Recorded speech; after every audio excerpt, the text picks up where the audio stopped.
Today we're diving into one of the most influential novels in the history of literature, that being Fyodor Dostoevsky's Crime and Punishment. In this video, we'll explore this novel's deep engagement with the idea of objective morality. In this book, Dostoevsky raises the question, is there a universal standard for right and wrong, or is morality subjective, based on personal perspectives?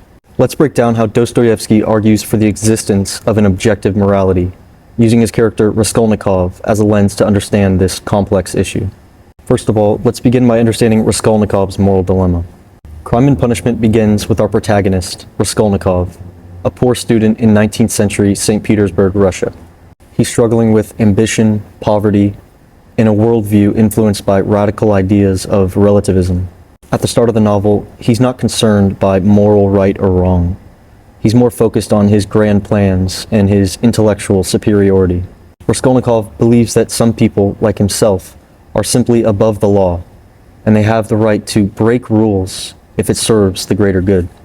Raskolnikov's logic, though, leads him to a dangerous place. He starts to believe that the murder of Alyona Ivanovna, a vile pawnbroker who exploits the poor, can be justified. He tells himself that her death will allow him to use the stolen money to help others, including himself and society at large. So, from a utilitarian perspective, the act seems rational. The greater good argument. But Dostoevsky sets up a much deeper moral conflict here. The question is, can a man truly justify murder through reason alone? Is morality just about what benefits society? Or is there something more universal at play? Now, with that being said, let's talk about Raskolnikov's justification, i.e. the case for relativism. Now, Dostoevsky presents Raskolnikov as someone who is genuinely motivated by a sense of justice, someone who wants the world to change for the better. He sees Alyona as someone who deserves to die, someone who causes more harm than good, and in his mind, that makes it acceptable to kill her. Now here, Dostoevsky is setting up the perfect situation for relativism to be tested. Think about it. Alyona is an unsympathetic character. She mistreats her disabled sister and profits off the poor. Her death seems, in some ways, to be justified by the harm she causes. And Raskolnikov is not the only one who feels this way. In fact, he hears others at a bar discussing similar frustrations, talking about how many others would benefit from her death. His motive seems clear and noble, even if it is driven by personal gains. Now, with that being said, let's discuss the moral conflict, Raskolnikov's guilt. Now here's where things start to unravel. After Raskolnikov commits the murder, his whole worldview starts to crack. He soon realizes that he's not just broken a human law, but something much deeper, something much more fundamental. His guilt consumes him, and that is when Dostoevsky takes us into Raskolnikov's troubled mind. He's spiraling, not because he's afraid of getting caught, but because he's subconsciously aware that he's transgressed an objective moral law, a law he had once dismissed as irrelevant.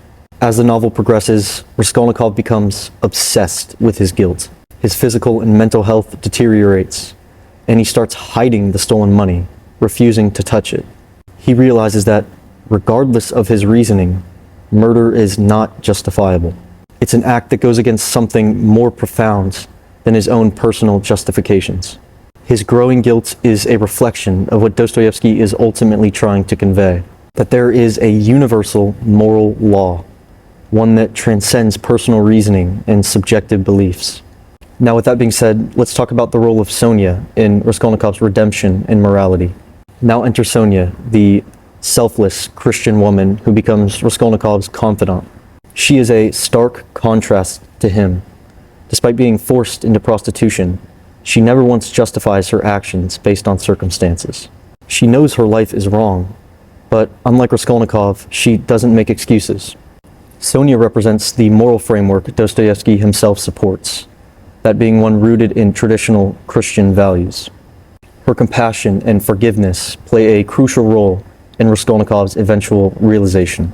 Raskolnikov's inner conflict deepens, and Sonia becomes the one who can truly understand him. She offers him forgiveness, not because his crime was excusable, but because she understands that true repentance comes from understanding the objective wrongness of an act. It's only by accepting that his act was objectively wrong and deserving of punishment that Raskolnikov begins to find peace. Now that we understand this, let's talk about the psychological realism of Crime and Punishment. What makes Crime and Punishment so compelling is that Raskolnikov's post-murder behavior aligns with real psychological reactions. And this is one of the reasons that Nietzsche sings such high praises about Dostoevsky's psychology. The urge to atone, to accept responsibility, is universal for those who break moral laws. In Raskolnikov's case, the only way that he can reconcile his actions is through the acceptance of punishment. After confessing to Sonia and accepting the consequences, Raskolnikov then begins to question his own inner moral law. This acceptance of punishment, this reckoning with what he's done, is crucial. It's not just the legal punishment that matters, it's the moral reconciliation.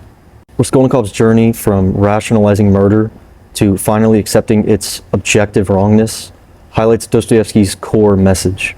That being, morality is not objective. It's universal and it demands recognition. At the end of Crime and Punishment, Dostoevsky leaves us with a powerful realization.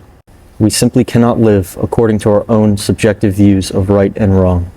Deep down, we all understand that there is an objective moral law that governs our actions, and when we violate it, we feel the consequences.